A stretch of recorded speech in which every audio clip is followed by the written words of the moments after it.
নমস্কার, আদাব। আমি অনুপ সোনি, ক্রাইম পেট্রোল 10 থেকে আপনাদের সবাইকে স্বাগত জানাই। আজ আমরা আপনাদের দেখাবো গরিমা চৌধুরীর লড়াইয়ের গল্পের দ্বিতীয় তথা শেষ ভাগ। একটি 20 বছরের মেয়ের রেশন মাফিয়া আর দুর্নীতিবাজদের বিরুদ্ধে প্রতিবাদ গড়ে তোলার ফল।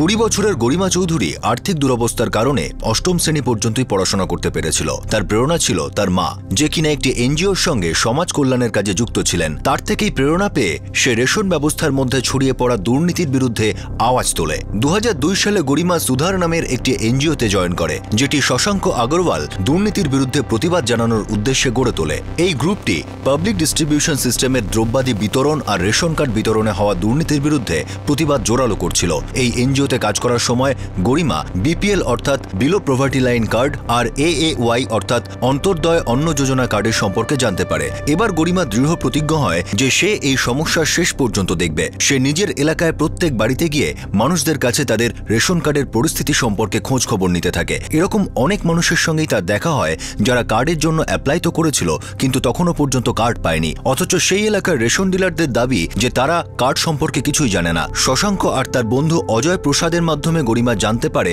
RTI অর্থাৎ রাইট টু ইনফরমেশন অ্যাক্টের ক্ষমতা সম্পর্কে। গরিমা ফুড অ্যান্ড সাপ্লাই ডিপার্টমেন্টে RTI করে, কিন্তু RTI থেকে পাওয়া তথ্য দেখে সে আশ্চর্য হয়ে যায়। কারণ কার্ডের জন্য যারা অ্যাপ্লাই করেছিল তাদের তো রেশন কার্ড দিয়ে দেওয়া হয়েছে, কিন্তু সেগুলো অন্য কারোর কাছে পৌঁছে গেছে, যারা তাদের নামে অনবরত জিনিস রেশন দোকান থেকে তুলে নিচ্ছে। গরিমা এলাকার কিছু মহিলাদের সঙ্গে নিয়ে রেশন দোকানের সামনে প্রতিবাদ জানায়। রেশন দোকানের মালিক এর ফলে সামান্য ঘাবড়ে যায়, আর রেশন মাফিয়ারা একত্র হয়ে এই প্রস্তাবে রাজি হয়ে যাওয়ার সিদ্ধান্ত নেয়। সঙ্গে সঙ্গেই সবাই কার্ডও পেয়ে যায় আর রেশনের সামগ্রীও। এটাই ছিল তার প্রথম জয়। এবার গরিমা রেশন দোকানের স্টকের উপর নজর রাখতে শুরু করে। সে জানতে পারে যে রেশন মাফিয়ারা মাল স্টকে রেখে তার রেশনের ন্যায্য মূল্যে বিক্রি না করে বাজারে চড়া দামে বিক্রি করছে আর প্রচুর লাভ করছে। নিয়ম অনুযায়ী রেশন দোকানের উপলব্ধ সামগ্রীকে বোর্ডে লেখা উচিত, যা তারা ফুড অ্যান্ড সাপ্লাই ডিপার্টমেন্ট থেকে পেয়েছে, আর রোজ বিক্রি হওয়া সামগ্রীর হিসাবও লিখে রাখা উচিত। গরিমা বুঝতে পারে যে উপর থেকে নিচ পর্যন্ত সবাই দুর্নীতিগ্রস্ত। সে রেশন দোকানের স্টক বাবদ একটা RTI করে। সব তথ্য পাওয়ার পর সে ফুড অ্যান্ড সাপ্লাই কমিশনারের কাছে গিয়ে রেশন দোকানের মালিকদের বিরুদ্ধে কঠোর পদক্ষেপ নেওয়ার জন্য আবেদন জানায়। গরিমার এই লড়াই রেশন মাফিয়া আর বহু মানুষকে সমস্যায় ফেলে দেয়। গরিমার মা লাজবন্তীকে খুব নরমভাবেই একজন হুমকি দেয় যে গরিমা সমস্যায় পড়তে পারে। গরিমার জন্য লাজবন্তীর চিন্তা স্বাভাবিক ছিল, কিন্তু গরিমা পিছিয়ে না এসে লড়াই চালিয়ে যাওয়ার সিদ্ধান্ত নেয়। রেশন ডিলাররা স্টকের বিবরণ লিখতে বাধ্য হয়। রেশন মাফিয়াদের কাছে গরিমা একটি আতঙ্ক হয়ে দাঁড়ায়। তারা তার আওয়াজ আর প্রতিবাদকে শেষ করে দেওয়ার সব রকম চেষ্টা করে, যা কিনা সব দুর্নীতির বিরুদ্ধে ওঠা প্রতিবাদের সঙ্গেই হয়ে থাকে। গরিমার উপরে হামলা হয়, গলা কেটে তাকে খুব খারাপভাবে জখম করা হয়। তারপর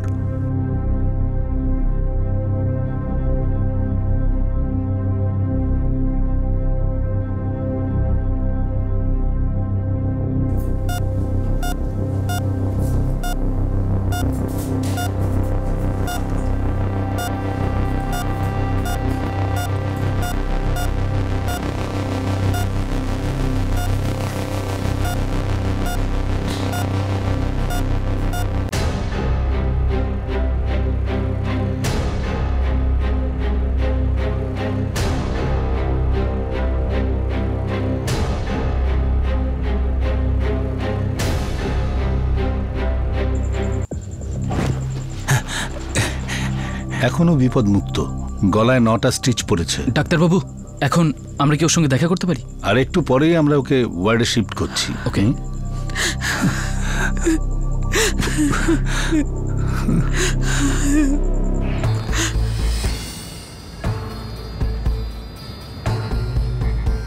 এখানেই হামলা করা হয়েছে।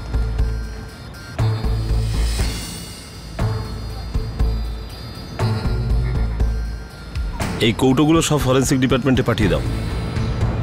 চলো এখন এই কেসটা দেখতে হবে। স্যার, একজন সবজিওয়ালা ছিল যে এই ঘটনাটা ঘটতে দেখেছিল। ও এখন হাসপাতালেই আছে। আর কেউ ছিল? হ্যাঁ স্যার, এই পাড়ার হরিশও ছিল। ও ওদের সাথে হাসপাতালে গেছে। জানি না হরিশ এসব ঘটতে দেখেছিল কিনা। স্যার, একটু আধটু মনে আছে, ছেলেটা রোগা পাতলা ছিল। ও যখন দৌড়িয়ে মোড় নিচ্ছিল তখন দেখতে পেলাম। ওই দাঁড়া দাঁড়া দাঁড়া গরিমাদি! আমি তো সেরকম কিছু দেখিনি স্যার। আমি সুভাষের চিৎকার শুনে বাইরে বেরিয়ে আসি। আমি গরিমাদের বাড়ির পাশেই থাকি স্যার।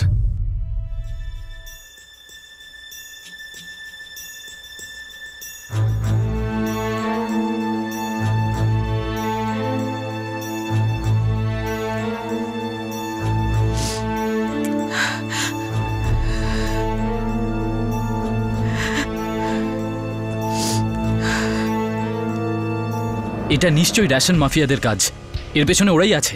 আমি শুধু এটাই জানতে চাই, গরিমা কি আক্রমণকারীকে আগে থেকেই চিনতেন? আর ইন্সপেক্টর কি বলছেন আপনি? এই মাফিয়ারে কি এমন কাউকে পাঠাবে যাকে গরিমা আদৌ চেনে? হয় আপনি রেশন মাফিয়ার এগেইনস্টে কোনো স্টেপ নিন, না হলে ছেড়ে দিন। দেখুন, এটা বুঝতেই পারছি ওরা এই কেসটা ধামাচাপা দেওয়ার জন্য কাকে কাকে ঘুষ দিতে পারে। আপনি যাই মনে করুন না কেন, আমি শুধু আমার ডিউটি করছি। তদন্তের জন্য এটাই ভালো হবে যদি আমরা জানতে পারি এই হামলার পিছনে কে আছে, বা এর আগে কেউ কোনোদিন ওনাকে হুমকি দিয়েছিল কিনা। হ্যাঁ হ্যাঁ, মায়ের সঙ্গে দেখা হয়েছিল, যে গরিমা সর্বনাশ করে দেবে বলে ভয় দেখিয়েছিল। জানি না, একটা দাড়িওয়ালা লোক ছিল। ইন্সপেক্টর, যদি আপনি সত্যি এই কেসটা ক্র্যাক করতে চান তাহলে রেশন দোকানের মালিকদের তুলুন, তারাই আপনাকে বলে দেবে এই হামলার পেছনে কারা ছিল। সবজিওয়ালার কথায় স্কেচ বানাই স্যার। আর কোনো খবর পেলে? এর মধ্যে অবশ্যই রেশন মাফিয়াদের হাত আছে। এই মেয়েটা নিজের এরিয়ার রেশন মাফিয়াদের এগেনস্টে লড়াই করছিল। মেয়েটা খুবই পপুলার স্যার। ওই কলোনির লোকেরা জড়ো হচ্ছে, পরিস্থিতি উত্তপ্ত হয়ে গেছে। খুব তাড়াতাড়ি আমাদের হামলাকারীকে ধরতে হবে।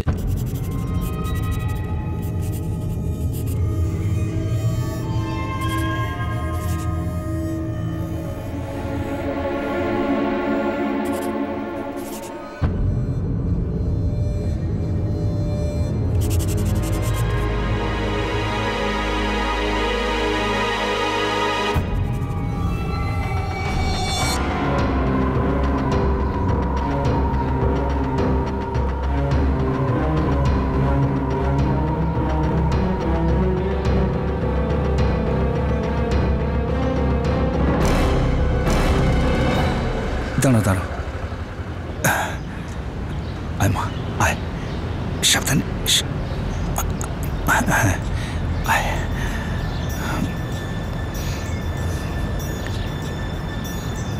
তোমার এই লড়াইটা আমরা বিফলে যেতে দেব না গরিমা। তুমি আমাদের রাস্তা দেখিয়েছো, এখন আমরা আর কারো কাছে মাথা নত করব না।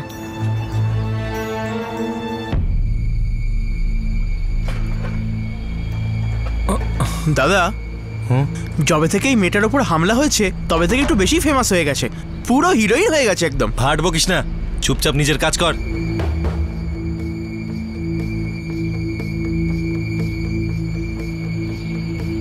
আরে আমার পিছনে কেন তো লেগে আছেন সাহেব? তো তুমিই ছিলে হামলার পিছনে? স্যার, পেছন থেকে কিনা জানি না, তবে ওপরের কোনো লোকের হাত নিশ্চয়ই আছে। কোনো লাভ নেই স্যার, কেন ফালতু ঝামেলা যাচ্ছেন? তো ওই লোকটা কোথায় যে গরিমাকে আক্রমণ করেছিল? সাহেব, ওই লোকটাকে ধরে কি আর হবে? আছে কোথায় ও?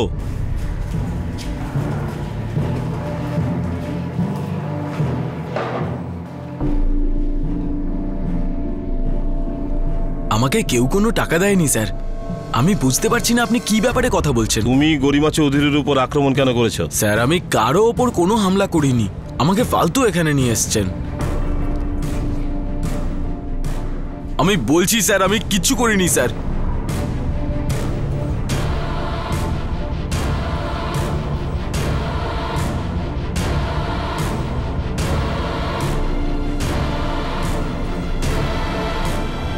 হ্যাঁ স্যার, এই ছেলেটাই ছিল।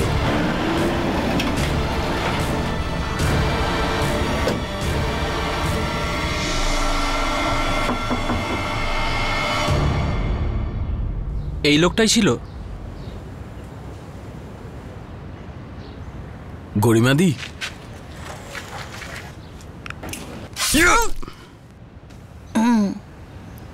এই ছিল। Thank you. গরিমা ওকে চিনে ফেলেছে স্যার, কিন্তু এখনো মুখ খুলছে না। ওকে বুঝিয়ে দিয়েছে হয়তো মুখ না খুলতে। চার্জশিট ফাইল করো, দেখছি। 4 মাস পর হামলাকারীকে জামিনে ছেড়ে দেওয়া হলো, মামলা এখনো পেন্ডিং। গরিমা চৌধুরীর 1 মাস পর্যন্ত কথা বলা বারণ ছিল, কারণ তার আঘাত সারতে সময়ের প্রয়োজন ছিল। কিন্তু যেদিনই গরিমা সুস্থ হয়ে উঠল, মানুষের অধিকারের জন্য তার প্রতিবাদের সিদ্ধান্ত আরো দৃঢ় হলো।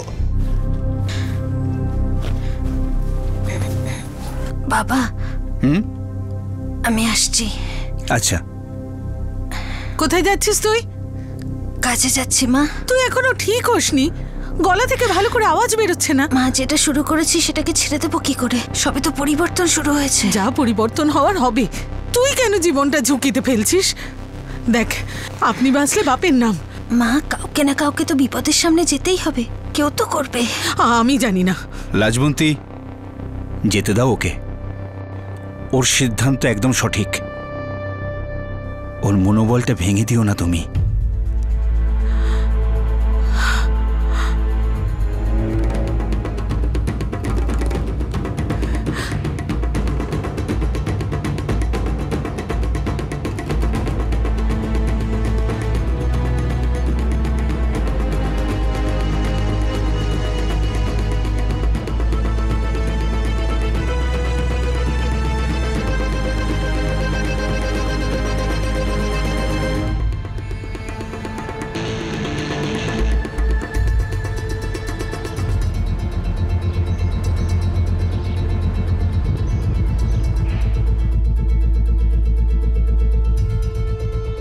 শশাঙ্ক বাবু। গরিমা, খুব ভালো লাগছে তোমাকে এখানে দেখে। আপনারা তো ভাবেনি যে আমি ফিরে আসব। একেবারেই নয়।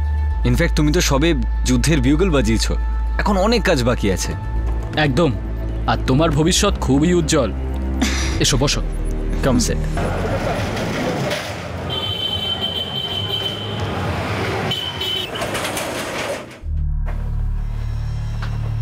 ব্যাপারটা কিন্তু খুব জটিল হয়ে যাচ্ছে নন্দুদা। জটিল তো হয়েছেই। এলাকার লোকেরা আমাদেরকে প্রশ্ন করতে একদম ভয় পায় না। শুনেছি যে আরটিআই অ্যাক্ট তো পার্লামেন্টে পাস হয়ে গেছে। নন্দুদা ওপরে কথা বলো, না হলে আমরা সব শেষ হয়ে যাব। ফুড অ্যান্ড সাপ্লাই ডিপার্টমেন্টের লোকেদেরও এরা কম জ্বালায়নি নন্দুদা।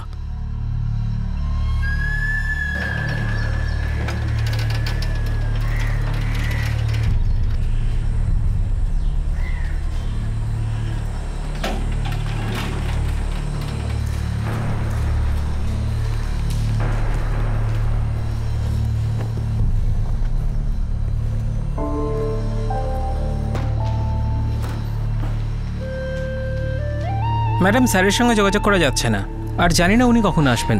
ঠিক আছে, আমরা ওয়েট করব।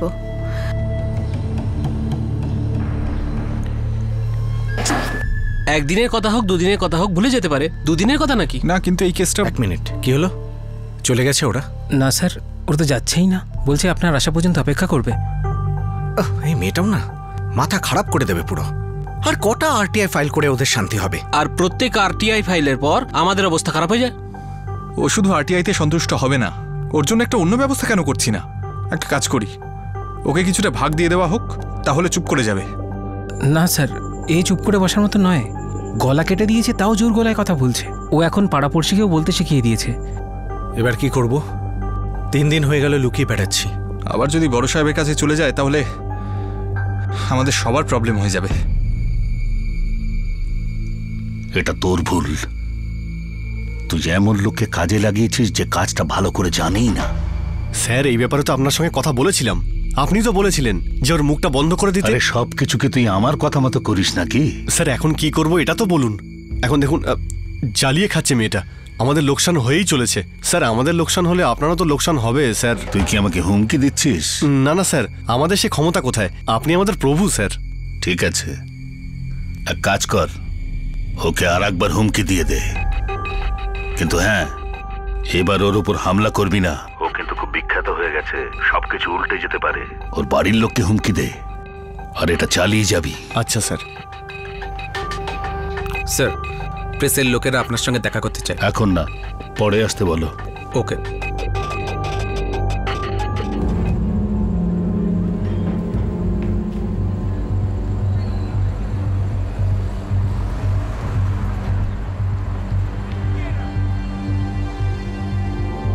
এগুলো বাড়ি বাড়িতে গিয়ে দিতে হবে, ঠিক আছে? আর সবাইকে বোঝাতে হবে যে এটা কেন সবার দরকার। দিনে 1 ঘন্টা করে সময় দিন, আর প্রত্যেককে গিয়ে বোঝান যে কেন এটা দরকার। গরিমা, বাড়ি চল। দাদা, এখানে এখনো অনেক কাজ পড়ে আছে। মা কান্নাকাটি করছে। আরে কিন্তু হয়েছে কি, ব্যাপার কি? অজয়দা, গরিমাকে নিয়ে মা প্রচণ্ড চিন্তিত। আমরা ওকে আর এখানে কাজ করতে দিতে পারবো না। কিন্তু হয়েছেটা কি সেটা তো বলো। সেটাই তো বুঝতে পারছি না। মা সমানে কান্নাকাটি করছে। মা শুধু চাইছে যে গরিমা এখনই বাড়ি ফিরে আসুক। গরিমা, বাড়ি গিয়ে দেখো মায়ের কি হয়েছে। দাদা, এটুকু তো বলো যে কি হয়েছে। মাই বলবে তোকে।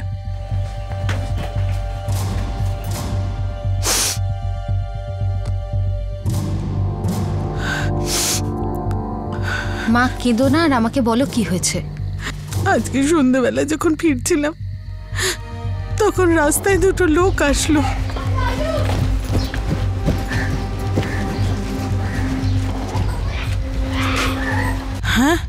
গলা কেটে দিলাম, তাও মিছে গেল। তবে এরকম ভাবার কারণ নেই যে পরে কিছু হবে না। আপনারা কারা? এটাই তো সমস্যা, আমরা কি সেটা জেনে কি হবে? আপনার মেয়েটা এখানে ওখানে ঘুরে বেড়াচ্ছে, কোনোদিন ভেবেছেন কি ওর সঙ্গে কি কি হতে পারে? ওর মাথায় একটা কথা ঢুকছে না কেন? ও তো শুধু নিজের কাজেই মাথা ঘামাতে পারে। এইসব বিপ্লব টিপ্লব সব ফালতু ব্যাপার। কোনোদিন কিছু ছুড়ে দিলে না সবকিছু শেষ হয়ে যাবে। বিপ্লব সাঙ্গ হয়ে যাবে। শেষবার ভালো মুখে বলে দিলাম, বুঝিয়ে বলবেন ওকে। চলি।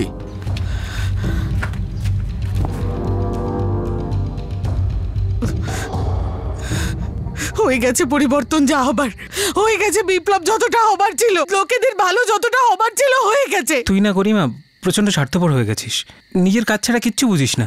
তুই কি কিছুই বুঝিস না তোর কত বড় ক্ষতি হয়ে যেতে পারে? আর বদলানোর পরেও কতটা বদলাবে সমাজ? তোর কি মনে হয় সবকিছু পাল্টে যাবে? আর যদি পাল্টাও তাহলে কতদিনের জন্য পাল্টাবে? তুই দেখে নিস কিছুদিনের মধ্যে সবকিছু ঠিক আগের মতোই চলছে। বাবা, তুমিও কি এরকম ভাবছো? মা, তুই আমাদের সন্তান, তোর সামনে যদি কোনো সমস্যা আসে তাহলে তো আমাদের চিন্তা হবেই। বাবা, আমি যদি ভয় পেয়ে পিছিয়ে আসি তাহলে আমার সাথে যারা এসছে তাদের কি হবে? যারা পরিবর্তনের জন্য কাজ করছে ওদের অনেক বড় ধাক্কা লাগবে। ধাক্কা লাগলে লাগবে, তোর কি দায় পড়েছে নাকি? না মা, আমার কোনো দায় নেই। আমি ঠিক সেটাই করছি যেটা আমার ঠিক মনে হচ্ছে আর যেটা করা দরকার। মা, আমি অন্ধ নই, আমি এটা দেখতে পাচ্ছি আর আমি জানিও যে আমার এটা করার জন্য সিস্টেমে কোনো পরিবর্তন হবে না। সিস্টেমের তুলনায় আমি অনেক ছোট, কিন্তু আমি বড় করে ভাবতে তো পারি, বড় আশা তো করতে পারি। মা, কলোনির লোকজন বদলাচ্ছে, নিজেদের অধিকারের জন্য দাবি করছে। এইসব বিপদ তো সবসময় আসতে থাকবে। আর আমি যদি হাঁটি তাহলে পড়ে যাওয়ার ভয় তো থাকবেই, কিন্তু তা বলে তো আমরা হাঁটা বন্ধ করব না। তুমি বলো, ছোটবেলায় তুমি যখন আমাদেরকে হাঁটা শেখাতে তুমি ভয় পেতে তো যে আমরা পড়ে যাব, কিন্তু তা বলে কি তুমি আমাদের হাঁটা শেখাওনি? সবাইকে যখন পেয়েছি আমাদেরকে বলতেই হবে, সত্যি বলতে হবে, সত্যির জন্য আন্দোলন করতে হবে, সত্যির জন্য লড়াই করতে হবে। আমাকে আটকেও না মা, আমি কিছুতেই পিছু হটব না।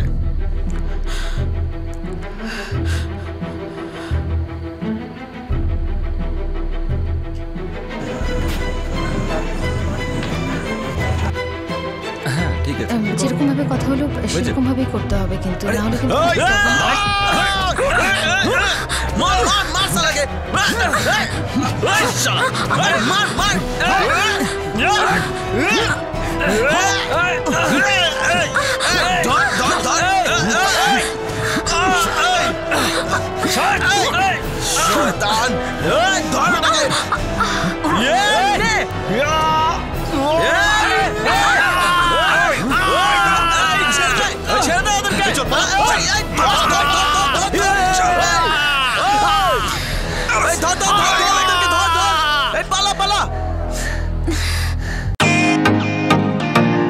Welcome to Beaten World. How may I assist you?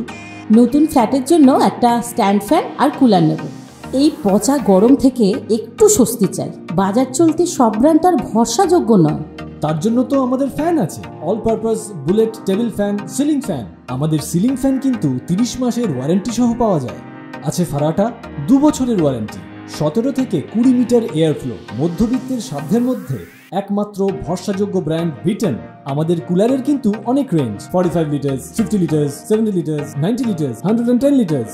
Honeycomb সহযোগে বিটেনের সব কুলারের ওয়ারেন্টি 1 বছর। চেনা হাওয়ায় অচেনা অনুভূতির জন্য একমাত্র আদর্শ বিটেন। গরমে স্বস্তি পেতে বিটেনের ফ্যান হোক বা কুলার, আজই আনুন বাড়িতে। Beaten, digitally yours.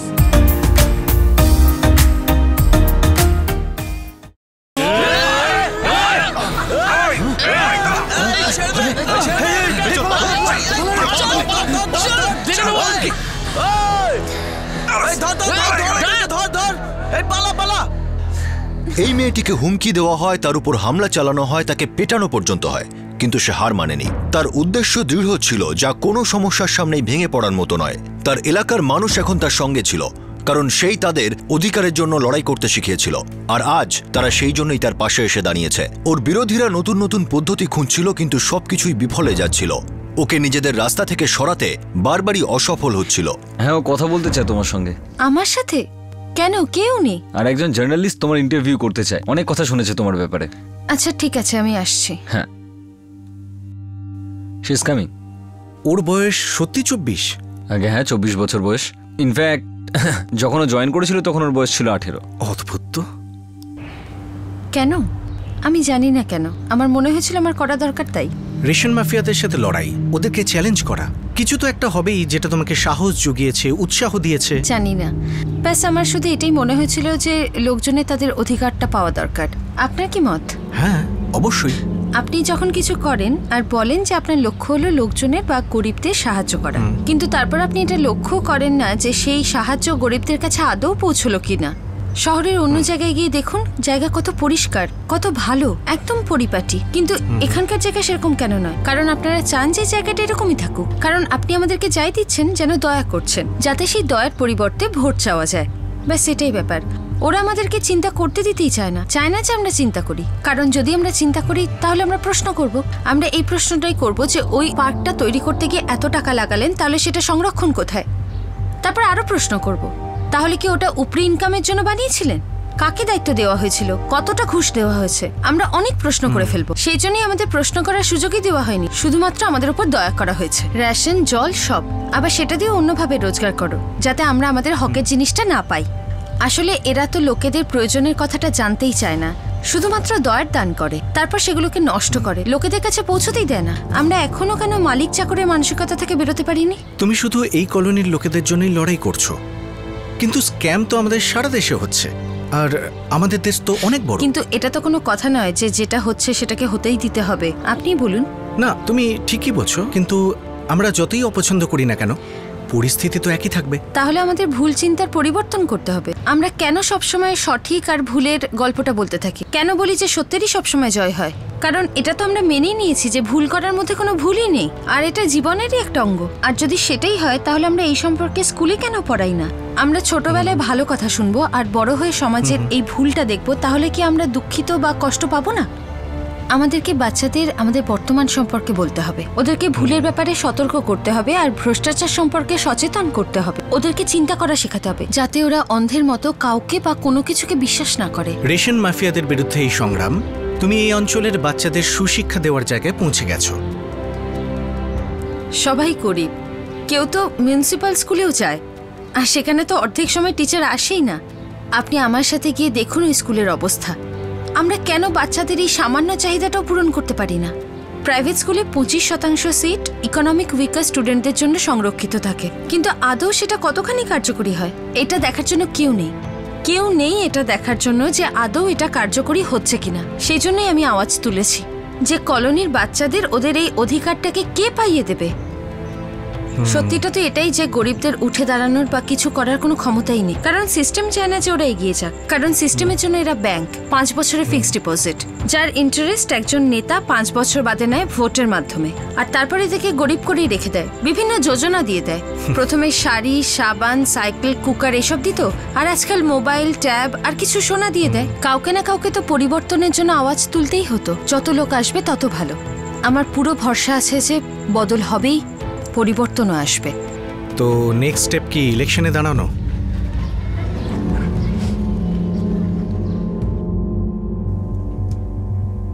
আমার মনে হয় আমরা যদি এই সিস্টেমে পরিবর্তন আনতে চাই তাহলে আমাদের নিজেদের এই সিস্টেমের অংশ হতে হবে।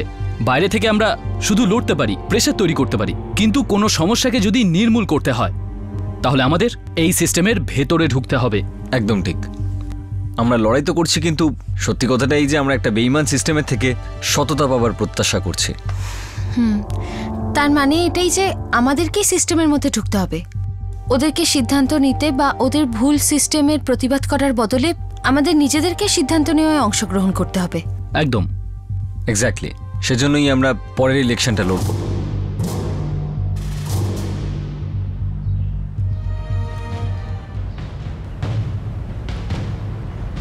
হ্যাঁ গরিমা, এটা তুমি ঠিক সিদ্ধান্ত নিয়েছো। আমরা সকলে তোমার পাশে আছি। এতদিন তুমি একা ছিলে, যখন তুমি আমাদের সবার হয়ে বিধানসভায় যাবে, সেখানে সিদ্ধান্ত নেবে, তখন আমাদের জন্য কত ভালো হবে।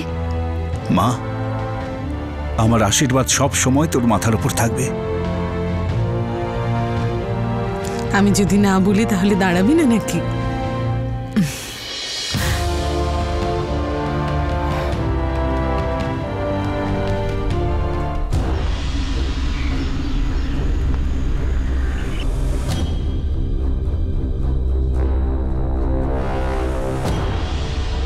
স্যার, ও জিততে পারে। সরি, ওই জিতবে।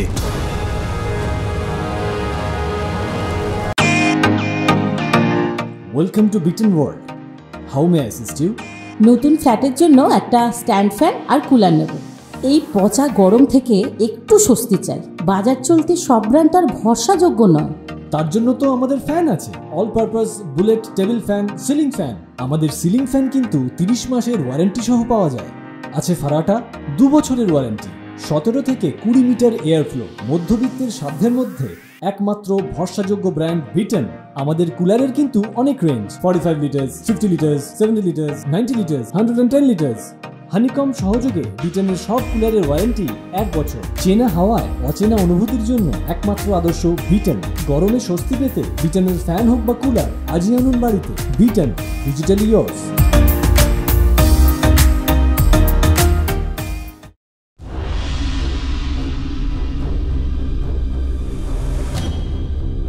স্যার, ও জিততে পারে। সরি, ওই জিতবে।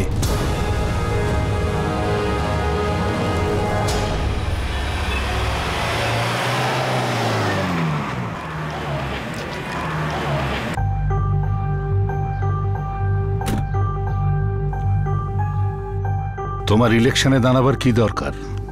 এটা আপনি আমায় কেন জিজ্ঞেস করছেন? আর আমি আপনাকে উত্তর দেবই বা কেন? দেখো, সমাজ সেবা এইসবগুলো ঠিক আছে, কিন্তু রাজনীতিটা ছেলে খেলা নয়। আর যদি এটা ছেলে খেলা নাই হয় তাহলে আপনি ভয় পাচ্ছেন কেন? আমি ভয় পাচ্ছি? আমি বহুদিন ধরে রাজনীতিতে আছি, আর তুমি ভাবছো তোমার মতন একজন বাচ্চা মেয়ের কাছে আমি হেরে যাব? আমি জাস্ট এটাই বলতে এসেছিলাম যে এটা কোনো পুতুল খেলা নয়। তোমার জন্য এটাই ভালো হবে যে তুমি নামটা উইথড্র করে নাও। আজ পর্যন্ত তুমি যা করে এসেছো সেটাই করো, রাজনীতিটা আমাদের ওপর ছেড়ে দাও। বছরের পর বছর ছেড়েই রেখেছিলাম স্যার, কিন্তু পরিবর্তনের দরকার আছে। ঠিক আছে, তোমার যা ইচ্ছে। ভেবেছিলাম তোমার মাথায় ব্যাপারটা ঠিক মতো ঢোকাতে পারবো। ঠিক আছে। গরিমা, তুই কিভাবে কথা বলি ওনার সাথে? মা, কথা তো উনি বলতে এসেছিলেন, আমি শুধু শুনেছি আর উত্তর দিয়েছি।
2003 সালে সত্যেন্দ্র দুবে মারা যান।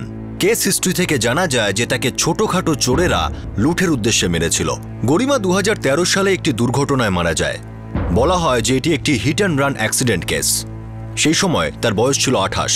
কিন্তু তার তোলা আওয়াজ কি এখন শান্ত হয়ে গেছে? সেটা তো সময়ই বলবে। সময় বলবে যে বহু মানুষ প্রতিবাদ করেছিল, কিন্তু সেটাকে এগিয়ে নিয়ে যেতে পারেনি, কারণ তাদের জীবনই শেষ করে দেওয়া হয়েছে। অপরাধের এই শোরগোলের মধ্যে তাদের প্রতিবাদের আওয়াজ কি হারিয়ে যাবে? হয়তো তাদের আওয়াজ আমাদের মধ্যে বেঁচে থাকবে যখন আমরা তাদের আর যেই আদর্শের জন্য তারা লড়েছিলেন সেটা মনে করব। ইতিহাসে আমরা পড়েছি স্বাধীনতার জন্য লড়াই করা মহান নেতাদের সম্পর্কে। হয়তো গরিমা আর তার মতো বহু মানুষের লড়াই আমাদের নানা প্রশ্ন তোলার জন্য প্রেরণা যোগাবে, যা বলতে আমরা ভয় পাই। ভাবি কেউ কি আমাদের কথা শুনবে নাকি আমাদের থামিয়ে দেবে? Freedom of speech, freedom two information, right two information, অভিব্যক্তি প্রকাশের স্বাধীনতা, সূচনার অধিকার, এসব কথার মানে তখনই সার্থক যখন আমরা প্রশ্ন তুলব, প্রতিবাদ জানাবো। প্রশ্ন করুন যে কেন যোজনার উপর যোজনা শুরু করা হচ্ছে যেখানে তাদের ইমপ্লিমেন্টেশনের ব্যাপারে কোনো চিন্তাভাবনাই করা হয় না। প্রশ্ন করুন যে যতগুলো স্কিম ঘোষিত হয়েছে তাতে হওয়া দুর্নীতির তদন্তের কি হলো, জাজমেন্ট কত দূরে গেলো, যত টাকা লোকসান হয়েছে তার ভর্তুকি কোথা থেকে দেওয়া হচ্ছে, কে দিচ্ছে সেই ভর্তুকি। প্রশ্ন করুন যে কাদের টাকা এই স্কিমে আর স্ক্যামে বরবাদ হচ্ছে। জিজ্ঞাসা করুন যে আমাদের নির্বাচিত প্রতিনিধিরা সংসদে কেন এসব প্রশ্ন তুলছেন না, কেন এর উত্তর চাইছেন না, আর এর উত্তরই বা কোথায় রয়েছে। আমরা কেন প্রশ্ন তুলি না যখন এরা আমাদের বাড়ির দরজায় এসে কড়া নাড়ে, ভোটের জন্য এসে হাত পাতে? আগামী শুক্রবার অর্থাৎ 20 সেপ্টেম্বর 2013 ক্রাইম পেট্রোল দস্তাকের এপিসোড টেলিকাস্ট হচ্ছে না। ততক্ষণ নিজের খেয়াল রাখবেন, সুরক্ষিত থাকবেন। আর একটু ভাবুন যে প্রশ্ন করার পরিণতি ভেবে ভয় পেয়ে চুপ করে যাওয়া সেটা কি উচিত? জয় হিন্দ।